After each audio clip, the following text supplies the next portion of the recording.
I'm Phil, I'm 72, and I'm young at heart. Woohoo!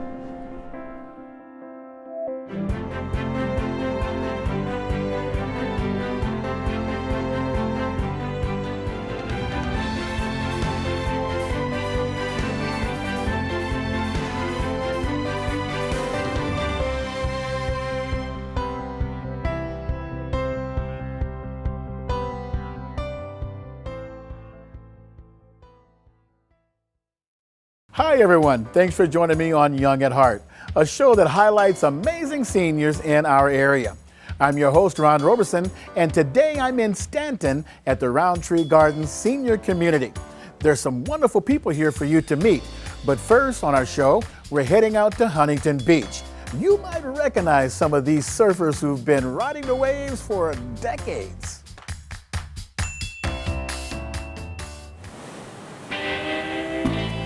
When surfers want to find some of the best waves on the planet, they often look to our own Huntington Beach.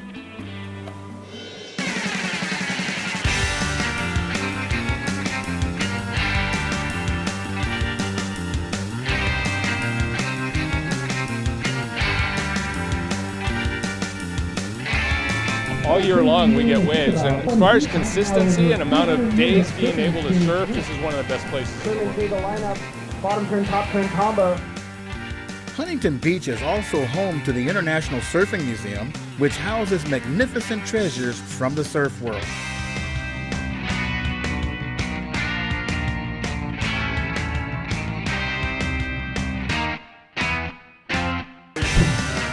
Recently, actor Gregory Harrison stopped by the museum to talk about his passion for surfing, which began more than 50 years ago. I recall that there were certain boats that came from the mainland, and one of them in particular had a surfboard like strapped to the side of it, and we all noticed it. I borrowed it the one time that I went out, the first time that I went out, and I remember bellying in on this board, and just a little beach break wave, but it was that same magic moment that everybody who's ever bellied in on a board and got hooked. I fell in love with it the very first time I ever rode a surfboard in on my belly. I was attached suddenly to a natural force, and it was a kind of jolt, electrical jolt, soulful jolt that I'd never felt before, and that no matter how many times you get it, you want to do it again as quickly as possible. And where do you go of all the possibilities? Where do you go to find what you think will be the right direction swell and the right kind of tide and the right kind of weather and the right kind of wind?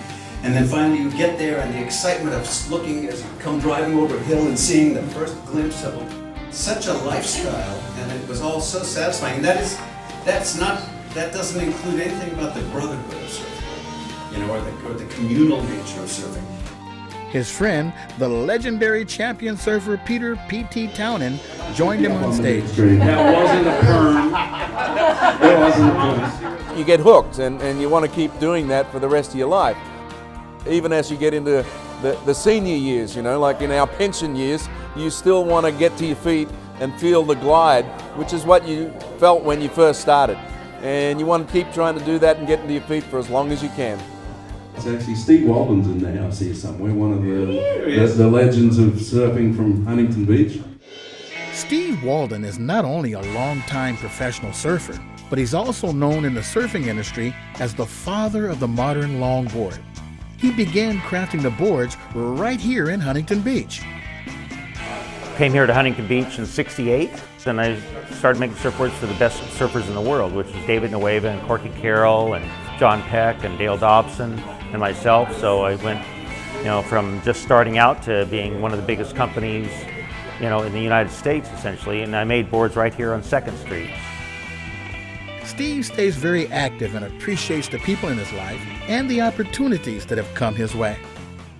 I guess the motto that I have is just having an appreciation for life, because we take it for granted so easily, and I think that where we live, and for me at least, what I do, I really enjoy the friends that I have, my family, It's all very, very good, especially when you look around the world and different things, and so we have so much to be thankful for.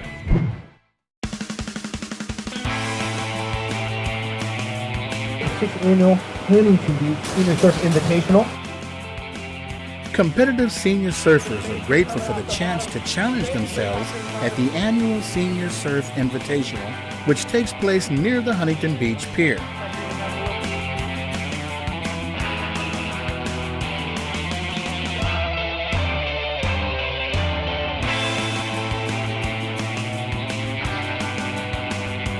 The best of the best compete as judges score on surfers' wave selections, maneuvers, fluidity, and style.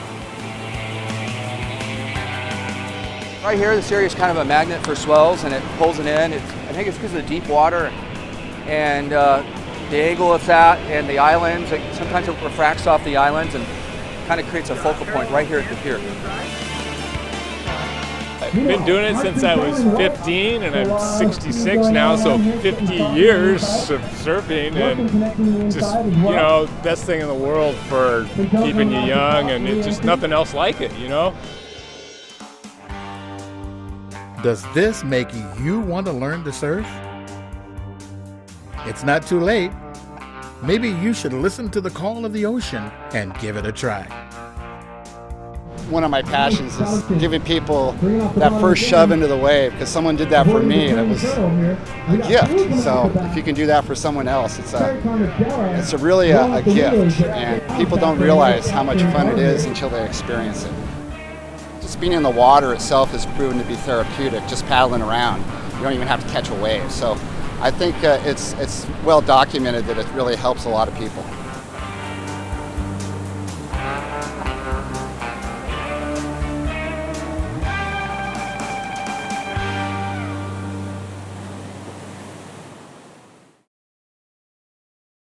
I don't know about you, but that makes me want to head out to Surf City and catch some waves, Randy. Yeah, I really love the beach too, Ron. Yes, indeed. I'm here with my new friend, Randy Brown, who is the CEO of Roundtree Gardens, and we're so happy that you allowed our cameras to come in and our staff to come in and kind of get an idea of what you guys are all about. Well, we love having you here, Ron. It's been a real pleasure. Your staff's been great to work with, and we're happy to have you here. When I pulled up on the lot, I felt that I was in a different place than most. Tell us about your facility. Yeah, well, we were founded about 52 years ago. We're a faith-based Christian organization. We serve about 300 retired seniors here, and we are really happy to be a part of the city of Stanton, and even have some community events right here on our campus for them. Yeah, and you're multifaceted in what you do. You have several sections here for people. Yeah, we do independent living, assisted living, memory care, and skilled nursing, all here on the same campus. An amazing place. Thank you, sir. Thank you. All right. And when we return, we're going to meet some furry friends who also like to visit the fine folks right here at Roundtree Gardens.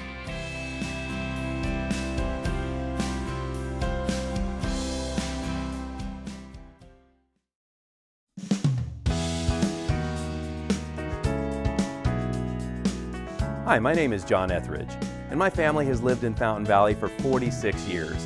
As someone who also works and volunteers in our community, I'm Fountain Valley proud because our city embraces its history while also looking to ensure a strong future for our residents and businesses. Happy 60th birthday, Fountain Valley.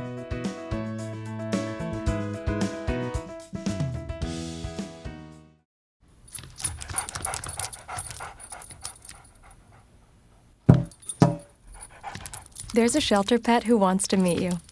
Meet one today. Visit theshelterpetproject.org. Adopt.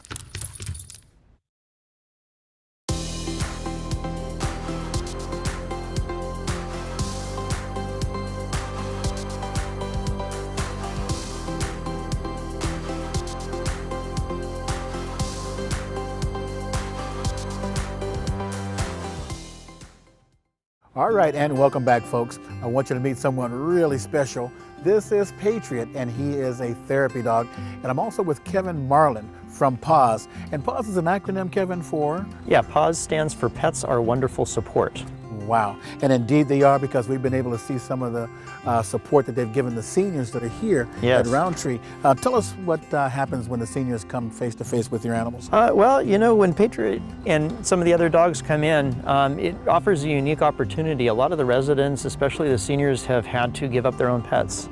And so they miss them dearly. And so for us to be able to bring our dogs in there, it reminds them of their own pets and better times, you know, when they were able to have their own dogs. And they really, for many, it's the highlight of their day and their week and month. And they tell us that all the time. Yeah. And I had a chance to watch them really interact. And even one of the ladies was kind of driven to tears a bit to be able to hold a little lap dog in his hands. That indeed does happen, yeah. And that kind of pulls some of that emotion out of them. And the dogs recognize the need of the individuals, and they really interact with them that way. Yes, indeed. Now let's talk about Patriot, if you will. Now, Patriot is a rescue. He is.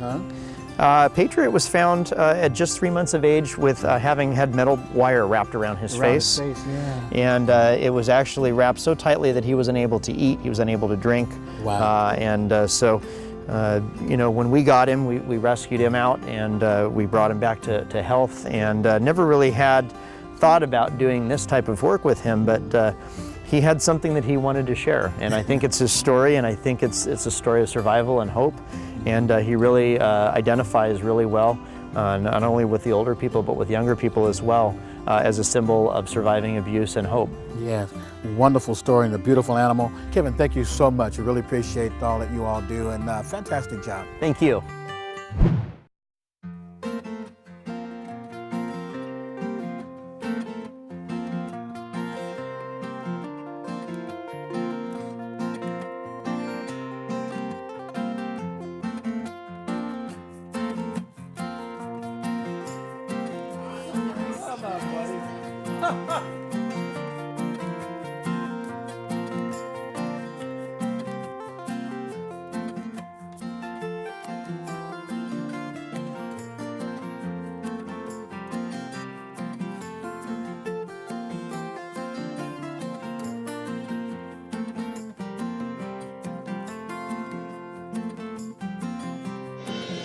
So Kathy, so glad to have you with us here.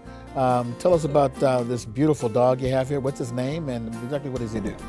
This is Jonah, and he works for Orange County SPCA. And he's a golden retriever, 7 years old. And I've had him since he was about 10 weeks old. Wow, beautiful. And what's the general response when people see the dogs come here? Oh, they love him. They love him. And they love doing what they do. When I get out his vest, all my dogs are wanting to get that vest on. Yeah. So they know when it's time to go to work. Oh, yeah. They definitely know when it's time to work.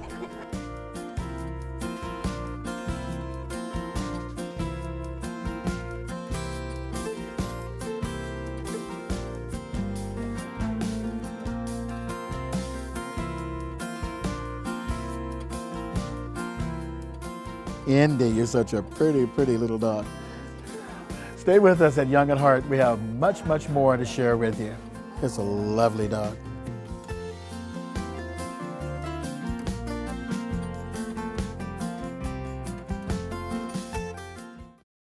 Disaster can strike at any time, and help could be delayed.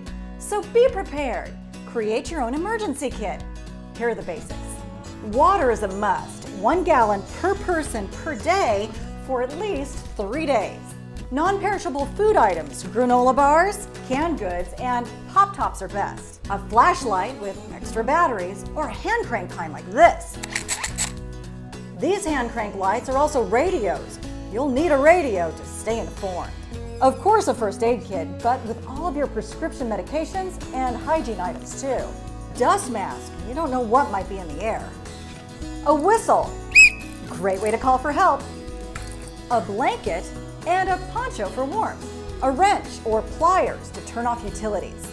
Important papers, contact numbers, and extra cash too. And that's how you do it. And for a complete list, go to RadioC.org.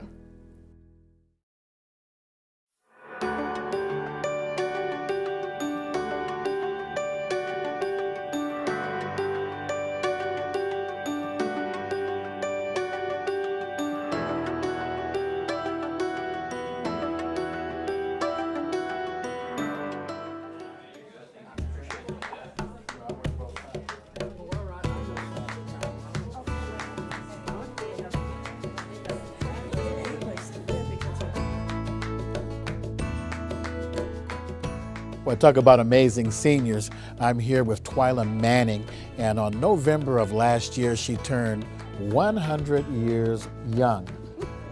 Twyla, it's so nice to see you, and tell us, what do you like most about being here?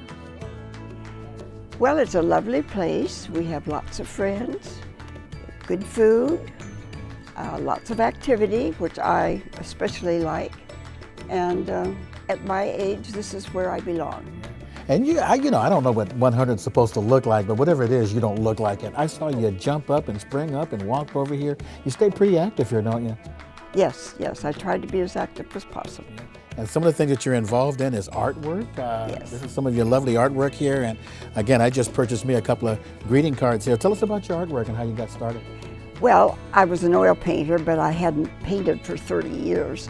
And I just had needed something to do. So I thought, since we could not use oil here, I would just start small and picked up watercolor.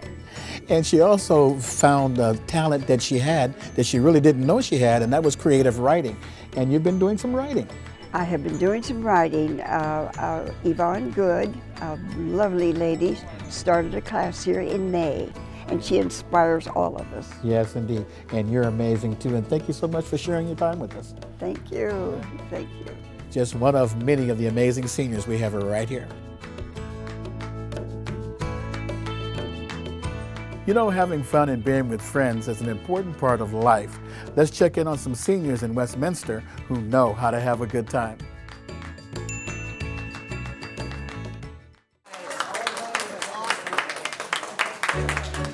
Excitement filled the air as people gathered for tea time at the Westminster Senior Center.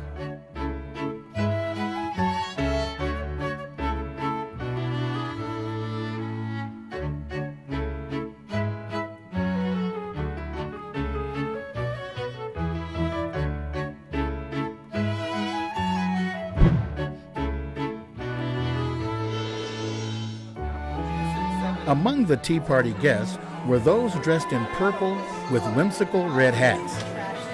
They are part of a worldwide organization of women who are at least 50 years old.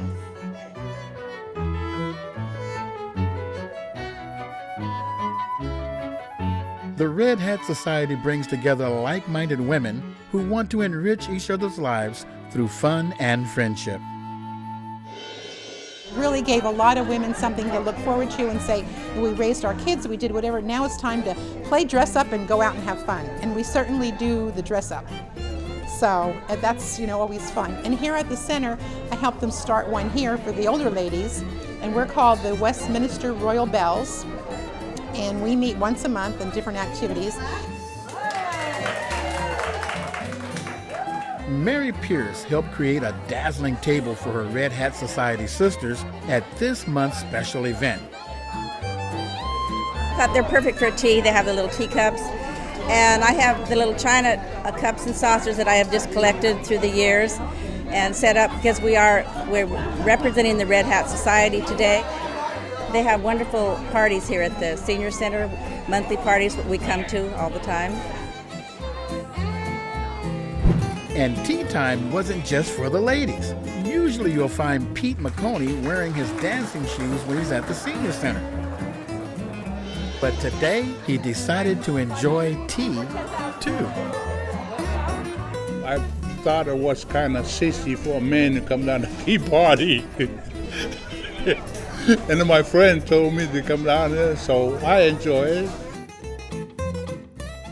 All right, so here we go. His friends even talked Pete into entering the party's fancy shoe contest. Beautiful feet, by the way.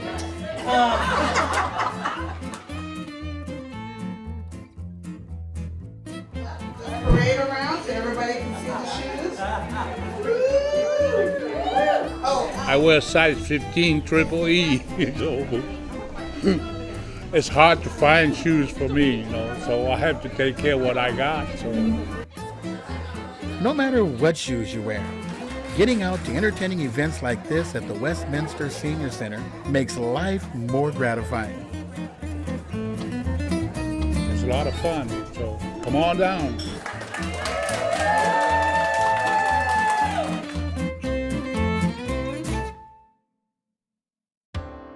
Well, I'm not sure if I'd look very fancy in one of these red hats, but there's nothing like a steaming hot cup of tea.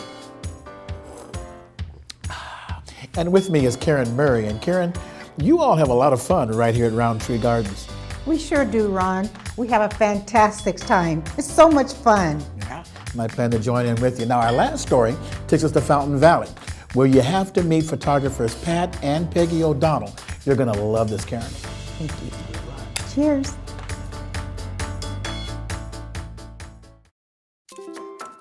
My first press card was 1962, so I'm looking around. Yeah, it's been a long time, so it's well over 50 years.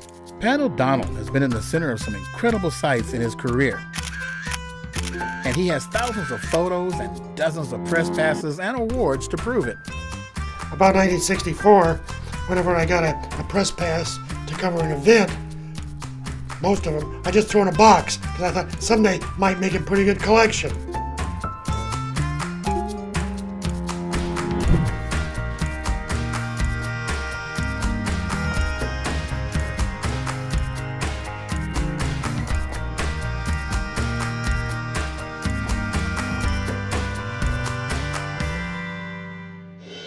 While at Cal State Fullerton, I got to meet the Dalai Lama.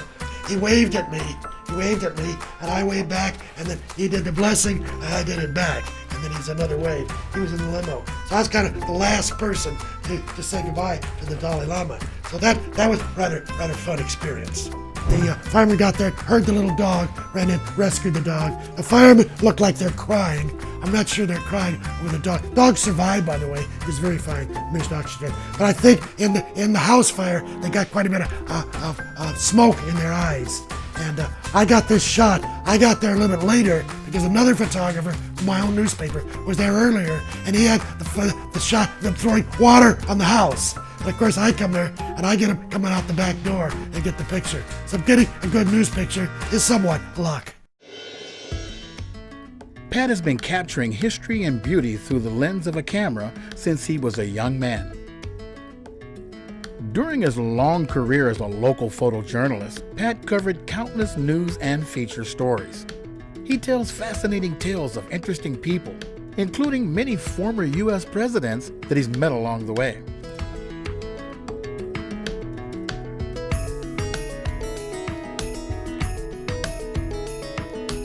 I photographed my first former president. This is Dwight Eisenhower, who was the Rose Parade Grand Marshal. This picture at the time was thought of as controversial by my editor. It said, "Great shot, Patrick. You have Mr. Nixon crucified." Mr. Ford kicked off his California campaign right here in Fountain Valley. I didn't drive over to the park. I walked over. And there'd be a huge congestion. Now we have Mr. Ford here standing on a truck at Miles Square Park. See the sign Ford here. This is Mr. Reagan at Miles Square Park. So just like Ford, he kicked off his California national campaign right here in Orange County, Miles Square Park. I photographed President Bush, and he said, "Have you ever had your picture taken with the president?" "Oh, absolutely not, sir, never." He said, "Well, let's do it." So he says to his Secret Service guy, what's his name, Bernie, he says, "Bernie, take this guy's camera. We're going to shoot a picture of us together." Secret Service guy says, "Is this camera on a motor?" "Yeah, of course." "What? About 6 frames a second." He just press the button. I said, "Yeah." Secret Service guy, "I've always wanted to do that because I've heard it." Well, I said, "Go for it," see? So now we're doing take 2, see? So now you got the president, arm around him, and the Secret Service guy goes, "Drrrr." So I've got 36 frames, see, of the president with the same shot. At Cal State Fullerton, our baseball team keeps winning national championships, and I'm forced to go to the White House with the team to photograph them being congratulated by the president. This is President Clinton at the White House, you know, and we gave him #1, see? And after the ceremony, they had another rope line, see? And the president came down the rope line and greeted all my President University, all the people there, Cal State Fullerton, all the guests, and of course each team member. And at the end, the president says, "Hey, Photog, good job. and he'd give me a high five, see?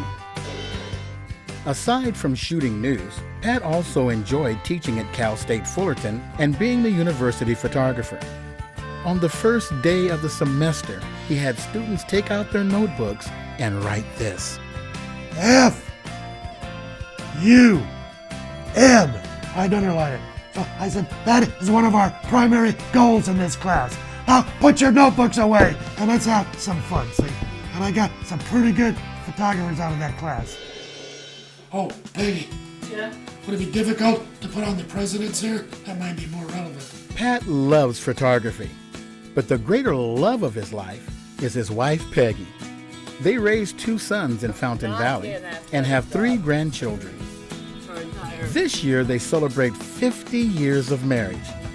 Peggy remembers those early days when they were first getting to know each other. What happened is that just what he was doing, being in newspapers, was exciting, and he was fun to be with, and he was funny, and we did exciting things, and things just got better and better and better, and no matter what happened, we were able to overcome everything. We're very, very good friends, and we like to travel. Now that I'm more or less somewhat retired, we're doing lots of traveling, and we love each other. We loved our kids, and we get along great. And I don't think we've ever had a very serious argument. No. Peggy started out as an elementary school teacher, but Pat eventually taught her the art of photography also. Together, they are the epitome of teamwork. They remember those busy days working in unison in their upstairs dark room. I would be at the enlarger, and I would probably do the printing usually, although she became a pretty good printer. But I would do the enlarging part, and then flip the paper to her, and then she would put it in the sauce. See? So she would put in developer, shortstop, fix, then in the wash. And we work just like a team, see? And then dry them, so I'm printing, maybe doing the sauce, she's drying. And we can work just like a fabulous team together. Teamwork and friendship have been the hallmark of their remarkable relationship. And now that they enjoy semi-retirement and have a flexible schedule, they enjoy spending time with each other at home and planning the next big trip.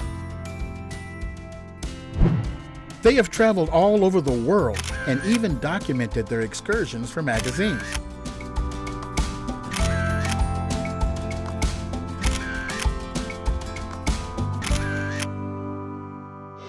I am the travel columnist for the Bay Window magazine. Bay Window is a magazine produced by the Balboa Bay Club and Resort. It's the oldest continuously published magazine in Orange County. And they publish monthly, and I get to get some of my travel stories published. And I get a little pay for it, but mostly it's fun to get it published. I think that traveling is significant for us because we've enjoyed for a long time, we've been able to do more of it now that we're a little bit older, to do meeting other people. And that's significant to get away from your hometown environment here. Although Orange County is wonderful, let's see some other parts of our own country and certainly the world. Whether they're enjoying a luxury cruise around the world or the simple pleasures of the park down the street, Pat and Peggy hope to continue life's journey for many years to come together.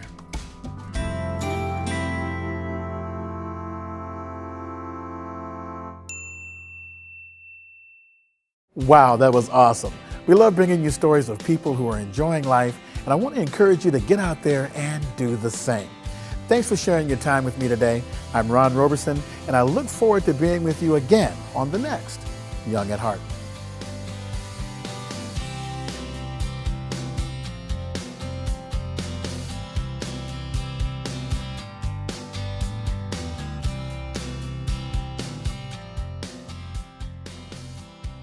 Well, they're non-reflective glasses. Oh, well then maybe that's But I meant that, like the color and everything. Oh, they're That's fantastic.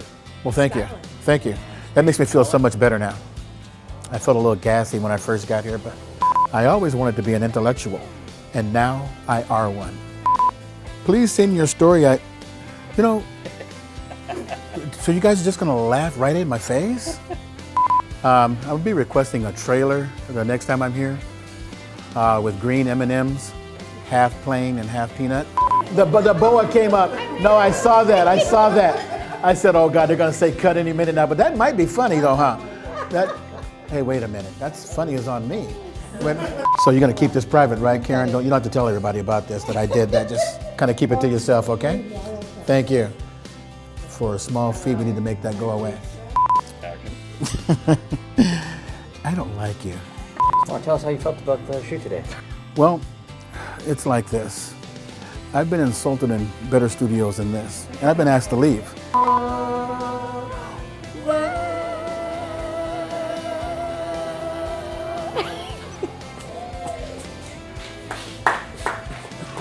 Thank you.